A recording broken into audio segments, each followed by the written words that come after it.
I'm back from my very weird upload schedule break that I keep doing, and I'm here to explain my overall process when it comes to making videos on YouTube, specifically those short films that I make, or like vignettes that I make.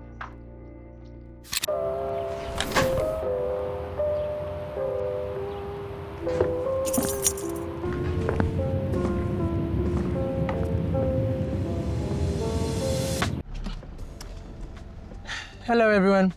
Muhammad of the past asked me to add some vibe and interest to the intro of this. But yeah, vibes inserted. To you, Muhammad. Thank you, Muhammad from the future. Now we're gonna go to step one. Step one is the idea. All my videos basically start from me having a message to tell, or an issue that I have, that I'm dealing with in my life, that I want to kind of convey to everyone else, basically complaining, but in the form of something interesting to watch. All art basically comes from conflict, or a message, or a belief that the artist has. And for me, whenever I try to make short films, there's always something I want to say.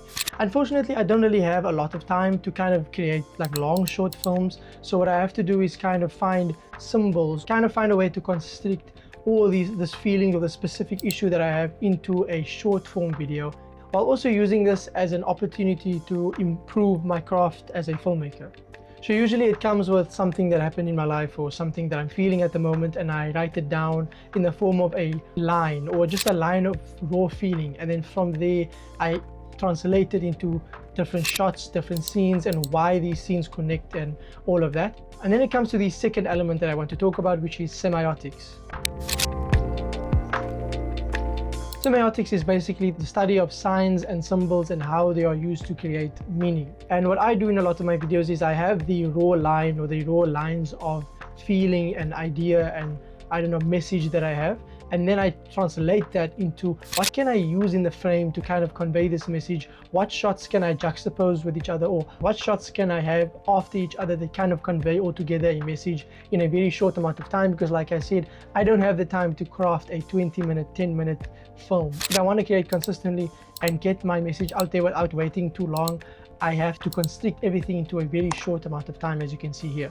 And the way I mainly do that is with semiotics, with mise-en-scène, with the direct visual messages in the screen. In some of my videos you can hear me speaking here and there, but it's mainly visual language and visual messaging, semiotics, that I use.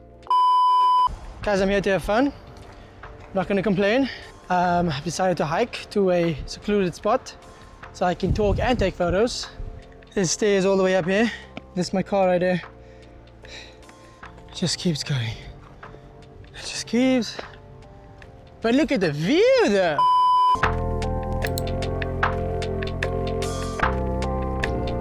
Then I translate the semiotics and the technical planning that I have. I translate that into the visual, which is the shot list. And then from there, if something is really complicated, I will move to a floor plan. Most of the time I'm too lazy and I don't have enough time to do that. I just show up in my room or in the different locations that I'm going to shoot, and I just flip all the different scenes, and I use the shot list as a kind of anchor for if I'm getting enough or I'm getting exactly what I need. And then after that, I'll kind of just experiment if I have enough time. And that's the best way to learn. The best way to learn is to have an idea, write it down, immediately try and act on it as soon as you have the time. And then, even though you most likely, when you come on set or on your location, which is most likely going to be your house, most likely when you turn up and you have your shot list and you set up your shots, it's not going to turn out the way you envision in your head. From there, you want to experiment, and that's how you learn. You learn all the different mistakes you make throughout.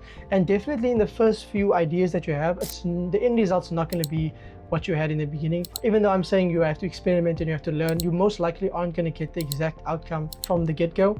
So normally what I do is I have my content or my film making journal. This is where I write down all my ideas, and then this is also where I deal with the aftermath of the shoot. So that's where I write down all the issues that I dealt with, what I wasn't able to complete, how I was able to fix the issues that I was able to solve, and also how I plan to improve myself going forward. I know I'm kind of glossing over all the different methods that I'm talking about, but if you guys do want a more detailed explanation of all the different individual methods that I use, just let me know in the comments, and I'll gladly make a video on that as well if I have the time. You know guys, such is life. Nothing really pans out the way you think it was. Look at it! Behold! Guys, you should come out hiking, it's fun. For me, I thought it was gonna be, calming and nice to touch some grass, take out the film camera.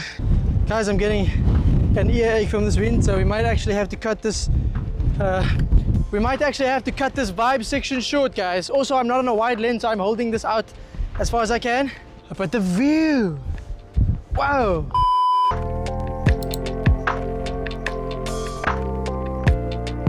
Okay, now we come to the fun part of the video, which is where I break down individual shots, all the issues I dealt with, like I mentioned before, how I solved these issues, and also some tidbits that I can convey through what I learned while filming these shots. I hope this angle works because I've never done an angle like this before.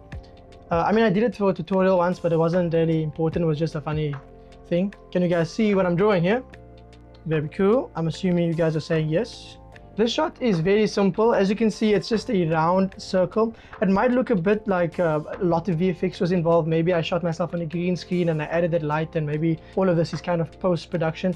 But actually, the only VFX that is involved in this shot is a circular mask to cut off the fact that it wasn't very clean. And all this is, let me get a different color here. This is just a round softbox that I was in front of, and that's basically the entire shot. It has this beautiful light trap effect, and it kind of adds to this ethereal look that I was going for. And that mask was just to kind of add a clean like line, because the softbox that I used kind of had like a lot of points on it, so I didn't complete that almost otherworldly look that I was going for. I'm going with the simple shots first. So this one is incredibly simple. There's only one light source. This, I will put up a picture of it now. I used a gobo system with a Fresnel. And that's basically how I got this cool window texture. I wanted to give this kind of feeling of me reading a book without the care in the world, with the sunset happening outside. And that kind of texture that I added of the window kind of alluded to something happening beyond what this frame is. And that's the only light. That was a color filter on this Fresnel system, and I used a gobo with a window shape, and I put it in the slot that was in this Fresnel system. It basically concentrates the light so that the shape can be more prominent. Just so you guys know, this is like 5% of the hike, so no thank you. Not walking all this way in a typhoon. Believe it or not, in these scenes you guys were supposed to have some calm advice. You know, I was supposed to cut from the studio to me. This isn't cool. I'm dying. That wasn't good. That was terrible.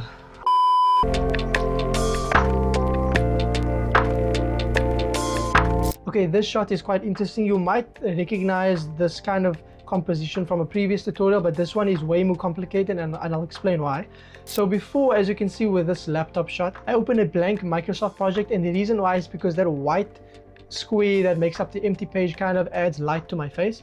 And with this shot, I wanted to be editing on DaVinci Resolve, and that basically added no light.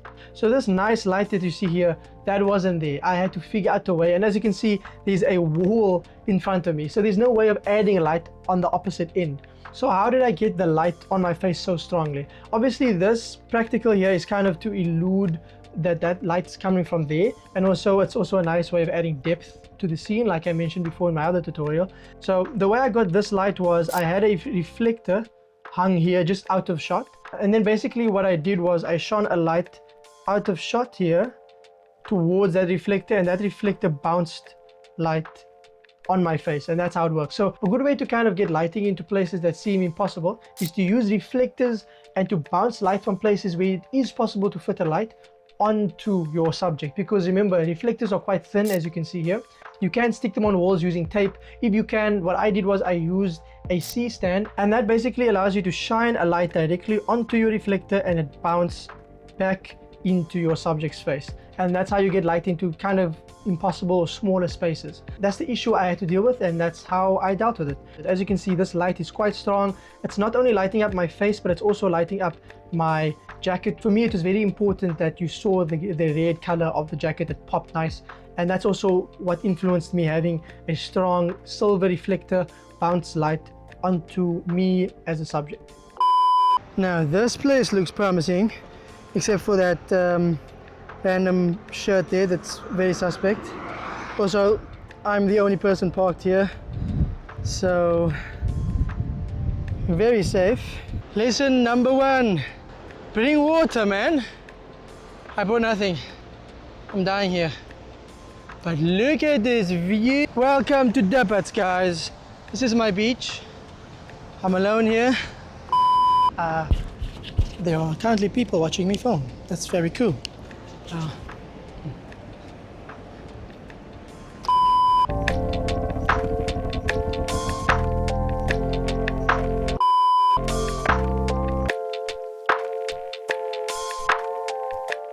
Okay, and this next shot, this looks nice, it looks nice, but it doesn't look complicated. But I'm telling you, the issue that I had in my head, what I thought of was I shine a light through this window and this effect happens. You get this nice warm effect of the morning sun coming through the window, and also this nice, let me just get rid of that. You see this nice lines are coming from this. As you can clearly see, these lines here coming because of the burglar bars. And I thought that naturally it would translate from going through the burglar bars, the shape would translate to the pillow, as you can see here. And it is here, but I'm telling you, I did not just use the one light coming through my window. So let me explain how I got this. So as you can see from before, Aperture MC, very nice, reliable. I have this nice green and yellow Wonka Wai type. I don't know if I pronounce his name properly. His type of coloring is very green, dreamy, soft, and I wanted that look for the scene. And then over here, I use, as I mentioned before in my previous tutorials, I used a Godox SL60 watt with a color gel or like a warm color gel, so that it can have a warmer, more morning type soft effect. But then the issue that I dealt with, we did have this nice warm effect here, but the issue was there was no light falling onto me. So the way I actually had to deal with this was I had the same gobo/Fresnel system hanging from a C-stand. So basically I had a C-stand hanging out of frame. That with the shape, I added another shape, as you can see here. It's more of a simple line burglar bar or window shape, because I wanted to match, like I said, this simple nice line shape to kind of fool the viewer into thinking, oh wait, this light is coming from the window, from the sun, and then that shape is naturally coming through from the burglar bars. And then I also, just to kind of mimic this light here, I kind of had to angle the C-stand up and then use the SL60 watt which is attached to the gobo system, down towards me, and then so the light can angle down just like the sun would, and then that went all the way down towards me and the bed. And also, as I said, I used the gobo system attached to a Fresnel, which was attached to the SL60 watt light. With this shot here, this is the exact same setup. You can see this nice strong light on me. You would not get that by simply shining a light through here. You can if you have stronger lights. Sorry, let me reiterate. You can use this simple setup if you have stronger lights. My light is an SL60 watt. It's very, very weak. So I can't just rely on it passing through here, because when it passes through objects, through fabric, it not only softens the light, but it also weakens it dramatically. So I had to have kind of a stronger light system coming from out of frame directly. It didn't have to pass through any fabric, nothing, straight onto me. It did kind of make it a bit harsher, but I kind of filled the room with mist, and I also used a pro mist filter on my lens, and that kind of ended up just having this dreamy effect with all that combination. And that's what I wanted. I wanted this sleep that I woke from was kind of a beautiful sleep, and kind of wake up into reality.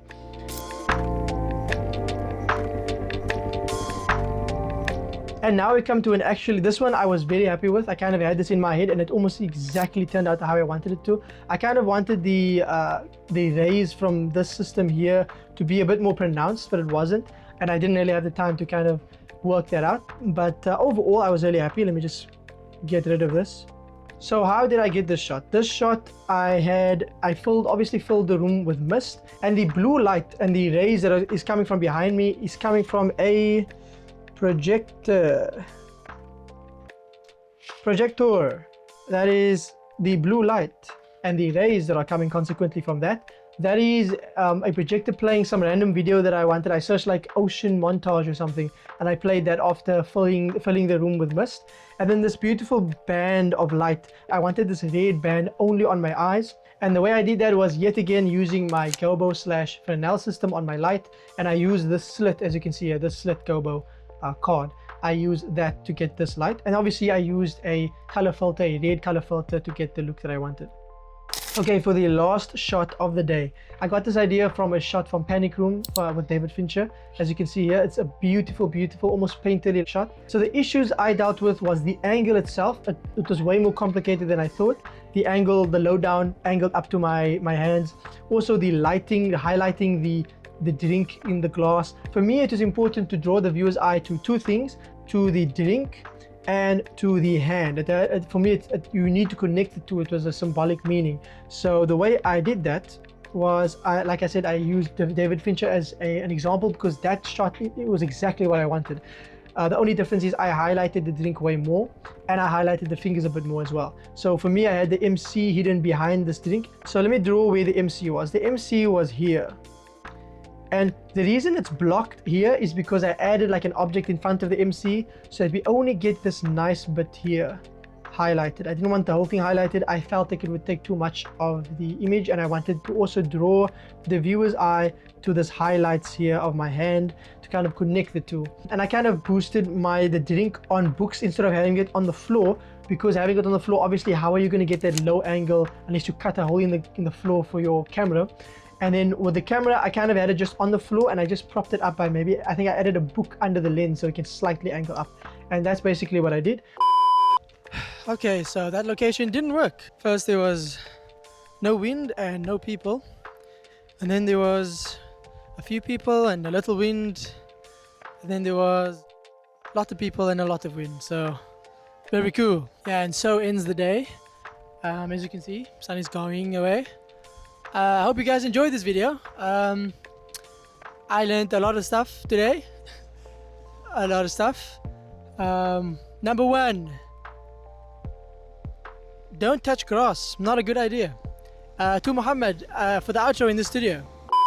And that's it for the entire video. I hope you guys learned something from this, even though it's kind of not a tutorial. It's mainly just an overview of the entire process of me making videos. If you guys saw any element in particular in this video that you would like a specific full tutorial on, let me know in the comments and I'll try my best to make time and make one for you guys. Thank you guys again for watching, and yeah, bye.